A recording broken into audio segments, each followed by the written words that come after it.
Expert की राय जानने से पहले हमने गूगल करके जाना चाहा कि पेट्रोल और डीजल के दाम क्यों बढ़ रहे हैं। देखा तो कई तथ्य सामने आए। उनमें से एक सबसे महत्वपूर्ण चीज जिसे कांग्रेस कभी नहीं बताती वो है ऑयल बॉन्ड्स। अब ये ऑयल बॉन्ड्स क्या हैं और कैसे मोदी सरकार के गले की फांस बन गया है, इसे समझ लेते हैं। आपको जानकर हैरानी होगी कि पेट्रोल डीजल की बढ़ती कीमतों की ज्यादा जिम्मेदारी मोदी सरकार की नहीं बल्कि मनमोहन सिंह सरकार की थी। दरअसल पूर्व में कच्चे तेल के महंगा होने पर उसका पूरा बोझ आम जनता पर नहीं डाला जाता था, बल्कि सब्सिडी की व्यवस्था होती थी और इस सब्सिडी की राशि के बदले तेल कंपनियों को ऑयल बॉन्ड्स जारी किए जाते थे। इन बॉन्ड्स का मैच्योरिटी पीरियड 10 से 20 वर्ष का होता था। सरल भाषा में बताएं तो उस समय की यूपीए सरकार ने तेल कंपनियों को कहा कि हम आपको सब्सिडी नहीं दे सकते, लेकिन फिर भी आप तेल की कीमतें मत बढ़ाओ। इसकी भरपाई के लिए हम आपको बॉन्ड जारी कर रहे हैं जो हम धीरे धीरे चुका देंगे। ऐसा करने से जनता भी खुश हो गई और तेल कंपनियों को भी लगा कि पेट्रोल और डीजल की कीमतें ना बढ़ा के फौरी तौर पर भले ही नुकसान हो जाए, पर 10 से 20 सालों बाद तो पैसा ब्याज सहित वापस आ ही जाएगा। ये बर्बादी का पेड़ जो कांग्रेस उस समय लगा गई, उसके कड़वे फल बीजेपी के खाते में आ गए। उस समय बांटे गए ऑयल बॉन्ड्स अब मोदी सरकार को ब्याज के साथ चुकाने पड़ रहे हैं। चलिए अब आपको बताते हैं कि मोदी सरकार पर इन बॉन्ड्स का कितना बोझ है और उसे वो किस तरह से चुकाएगी। पिछली सरकारों ने 1.31 लाख करोड़ के ऑयल बॉन्ड्स जारी किए।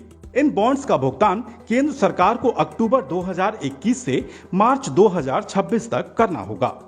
इस साल केंद्र को बॉन्ड्स पर करीब 20,000 करोड़ रुपए का ही ब्याज चुकाना होगा। वित्त मंत्रालय ने जो आंकड़े दिए हैं उसमें बताया गया है कि इस साल अक्टूबर-नवंबर में केंद्र 5-5 हजार करोड़ के बॉन्ड्स का पेमेंट करेगा। इसके बाद साल 2023 में केंद्र 22,000 करोड़ रुपए के बॉन्ड्स का भुगतान करेगा। साल 2024 में 40,000 करोड़ के बॉन्ड्स का पेमेंट करेगा और साल 2026 में 37,000 करोड़ के बॉन्ड्स की केंद्र अदायगी करेगा। कुछ सरकारी सूत्रों के अनुसार मोदी सरकार के पिछले 7 सालों में इन बॉन्ड्स पर 70,000 करोड़ का ब्याज दिया गया।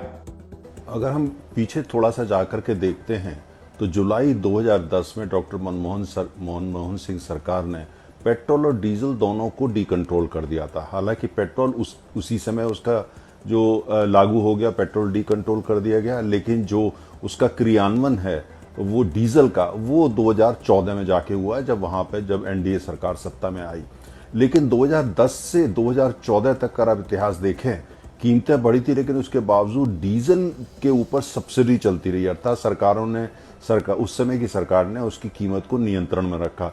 और कैसे रखा, उसके लिए सरकार जो है वो जो तेल की कंपनियां हैं उनको ऑयल बॉन्ड इशू कर दिया करती थी। अर्थात ये है कि उनको ये कहा जाता था जो भी आपका घाटा हो रहा है वो सरकार पूरा कर रही है। लेकिन कैसे सरकार पूरा करती थी, कोई पेमेंट नहीं करती थी, कोई पैसा नहीं देती थी, ऑयल बॉन्ड दे दिए और कंपनियां जाकर के वो बैंकों में भुनाया करती थी।